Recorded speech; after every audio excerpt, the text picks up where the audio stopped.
Today's video is about this comm system and how I'm integrating it into my shoots, bringing seamless communication between on-set crew and remote director, producers, and clients. Let's go. Welcome back, guys. Thanks for tuning in. I hope everyone is staying safe out there and hopefully starting to get back to work. I've noticed on the shoots lately, they are keeping the crews a little smaller due to COVID-19. And oftentimes I've seen them bringing in our director or producer or sometimes even clients on like a video chat platform like a Zoom or a Google Duo. On a few recent shoots, I noticed camera operators are feeding their camera output live right into these video chat platforms using SDI or HDMI to USB converters. And this got me thinking of ways to streamline the communication between those of us on set and those of us on our couches. For this setup, I chose the Hollyland Mars T1000 communication system.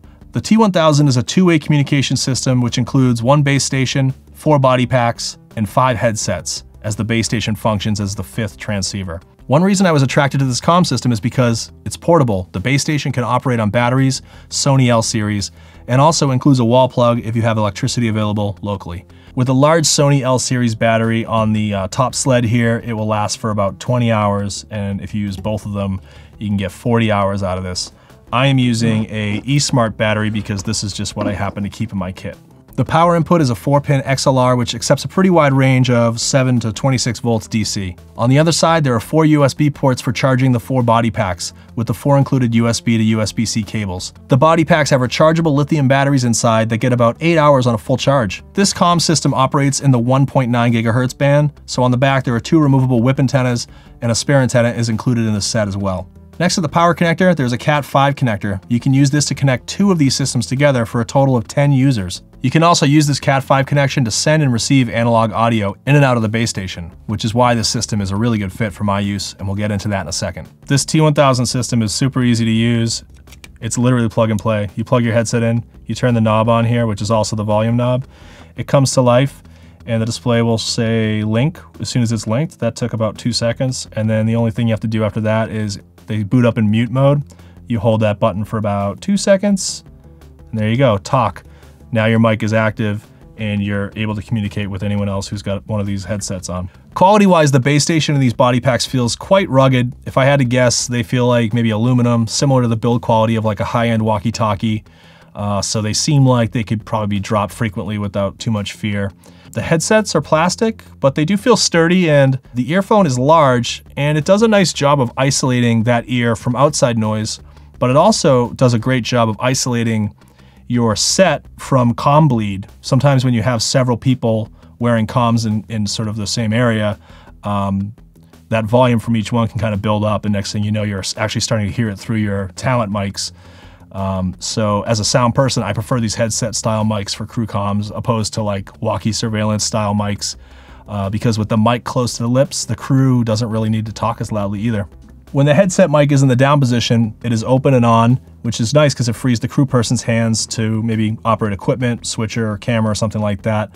And when you want to mute it, you just flip it up. And when you do flip it up, you'll hear this tiny little click inside the ear pad here, which sounds like maybe a relay opening and closing the mute. So if I swing it down, it's now back to being on. The only other way to turn that on and off is to double click the side button, we'll mute it, and a long press will unmute it again. I recently took the T1000 out on a TV shoot, and the crew instantly noticed the improved quality of the audio compared to what they were used to, which was walkie-talkies. I'll give you a little taste now. We'll switch over to the sound of the comm, so you know what you're actually going to be hearing. I think what really helps too is the fact that the mic is right at your lip here. It just helps with intelligibility. That was one of the big compliments we noticed right off the bat. The crew also noticed the noise canceling that the system has built in. We had multiple mics left open on a windy day outdoors, and they said background noise was pretty much non-existent. As far as range goes, the Mars T1000 has that name because Hollyland states it can transmit and receive up to 1,000 feet, clear line of sight to the base station. Based on my tests, it did get to about 1,000 feet, but I did experience occasional dropouts as it neared the max advertised range. Still very impressive range for a 1.9 gigahertz system. If I had to come up with any sort of cons for this system, there really aren't many. One thing I noticed is that with the gooseneck, I saw this happen to a producer where they go to put it up and they do that, but the mic hasn't closed because they haven't actually swiveled it up. It just has a lot of play in the bendiness here. So you actually have to swivel it to hear that click. I mean, this is the kind of thing you get it wrong once and then now you know. But I wonder if maybe if they ever do another iteration of this, maybe it's more of an arm and then maybe there's only a gooseneck for the little fine adjustment by the mouth. Just a thought. One thing I would say, I wish, these are just wishes, I don't even know if these are cons. I wish the battery life was a hair longer. These last about 8 hours, which is impressive for a, a built-in rechargeable battery. But production days are typically like 10, sometimes even 12 hours. And because you can't change the batteries out of these packs, you have to keep them charged. So maybe you could charge them at lunch for a little while. And what is nice is you can charge them while they're in use. So if you had one die on you, you could have maybe a power brick on a USB and plug it in next to it, and that would keep you alive for the rest of the day. And the last wish, I guess if this is a wish list, is I wish you could use the system without the base station. I mean, even as portable as it is, it's battery powered. It's kind of heavy. It's not something I'd want to put in a sound bag. But if you land at your set and you know you're going to be kind of there all day, I don't mind it so much. But it would be nice if there was a small shoot where you're like, oh, we just have 2 people who need to communicate. I'll just throw them each a pack and not have to worry about any of this other stuff. But unfortunately, because it's on a 1.9 gigahertz system, this thing is basically like your Wi-Fi router, sort of. On its own, the Mars T1000 is a worthy system for TV, video production, live events, sporting events, houses of worship, live streams, things like that. The Hollyland Mars T1000 system retails for $17.99 USD, and while that might seem pricey to some, for what you get in this package compared to other brands that offer similar size systems that are like 6 times the price, I see quite a bit of value here. That's Hollyland's Mars T1000 communication system on its own, and now I'm going to show you very quickly what I've done to get it to interface with something like an iOS device. In this case, it's a MacBook Pro, so our video chat can be tied into the comms. I created this cable myself. I just looked up the pinout and the manual for this, and I will include it here in the video to make it easy on you if you decide to try to mimic this setup yourself. If you're not into making cables, there are plenty of good cable makers. Gotham Sound does them, and Gene Martin over at Audio Department. He's known for his custom cable making skills. But essentially it was a pretty easy cable to make. I just found a Cat5, Ethernet cable I had kicking around. I lopped off the end, found the right wires that matched the correct pins according to the pinout information, and made sure I soldered them to the correct pins on these XLRs. And lo and behold, we now have the ability to send audio in as well as out of the base station here. So I labeled these. My male here is the output and the female is the input.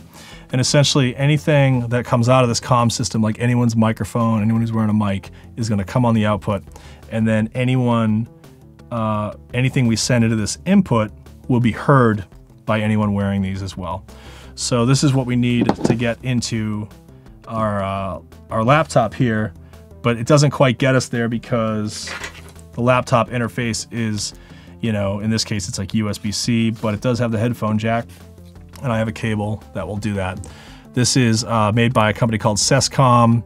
It's the iPhone Mic 1RA, and basically it just takes you from a TRRS to a pair of ins and outs, essentially. So this acts as your mic input, and this other side acts as your output from them back into us. So in this case, we want to connect the output of the comms to the input of this cable, but because we're going from, I think this is like prosumer line level to mic level, I'm gonna put a pad cable in between. This is just a cable I built that has a little bit of attenuation in it. You could just use like a, like one of those Shure pads if you wanted to. Or you could have someone literally just build you one cable that would get this to this. But in this case, I'm kind of using what I have and just building what I needed. And there's another reason I went with this sort of custom build for this attenuation cable. It's because I actually wanted to sum 2 things into one thing, and I'll show you why in a second. But basically, this has 20 decibels of attenuation built into it. So we're gonna take our output from the comm, plug it into one side of this, and now this is our output, and we can send that into the Zaxcom cable, and that gets plugged into the laptop. So now anything that comes out of the comms would be heard by our video chat folks here.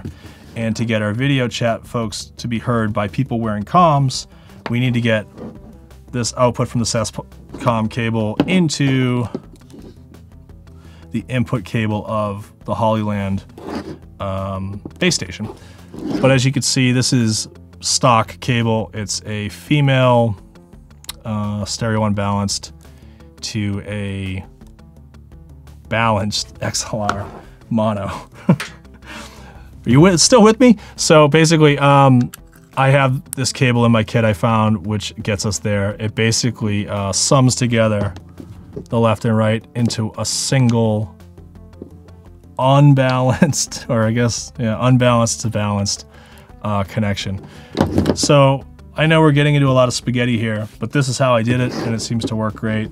And then the last piece of this puzzle is, not only do I want our video chat folks to be able to hear comms, and I want our comm wearing folks to be able to hear video participants, but I also want video participants to hear my audio mix, the actual program mix, because it's likely that the camera department's sending them a video to follow along with. But wouldn't it be nice if they could actually hear, you know, the real sound mix to go along with the communication that's happening? In the scenarios I've been in, it's usually like a director, maybe a couple people on here, not like a whole video village. On commercials where they're doing like a full video village, I've noticed that they'll have like their own like Zoom tech at that point, and I give them a feed from like an IFB like this. He plugs it in to them, and he's in charge of that. But for smaller shoots, like the ones I'm building this setup for, it's for like when they come in with the laptop and they plug the camera right into a little interface that goes from SDI or HDMI into USB. It would be nice to just take the audio to that same next level. That's how I'm looking at it. So on this other side of this summed cable, which also has padding in it because this is like a line level output, plug that in here. So now what we have is audio mix coming in via wireless IFB, Hollyland comm systems. Those are coming together and going into our participants' ears. Our participants' audio coming from their microphones is coming back out and sending only in to the comm ears. You could, in theory, send your audio mix into the comm system, and then it would get passed back out into video land here. The reason I would say to not do that is because, you know, if you're on top of your talent, the people in the room might not really need to hear talent. But the real reason, I think, is because once you put your nice audio mix, high quality, high fidelity broadcast mix into a comm system, it really degrades it a little bit. And then to pass it again into another sort of low quality platform like a streaming Zoom or a Duo, it's like gonna get degraded twice. And at that point, it's kind of like not gonna sound very good. So that's why I would avoid doing that if you can. But it depends what the needs of the shoot are. For reference, this is essentially what your participants would be hearing in this configuration. This is the level of quality they'd be getting from your mix, from your IFB mix. And for reference, this is what your Zoom participants would be hearing from a crew microphone. And just for reference, this is what a video chat participant would probably sound like in your comm system. Hopefully this gives you guys some ideas on what can be done and, you know, sort of solutions. Like I think this is a great and small portable solution. And with that analog input on the side there, it really opens it up for all kinds of configurations. If you found this video useful, I hope you guys will consider subscribing and maybe hit the like button as well. That helps more people see it, from what I understand about the YouTube algorithms and all that stuff. So hope to see you on the next one, and thanks again.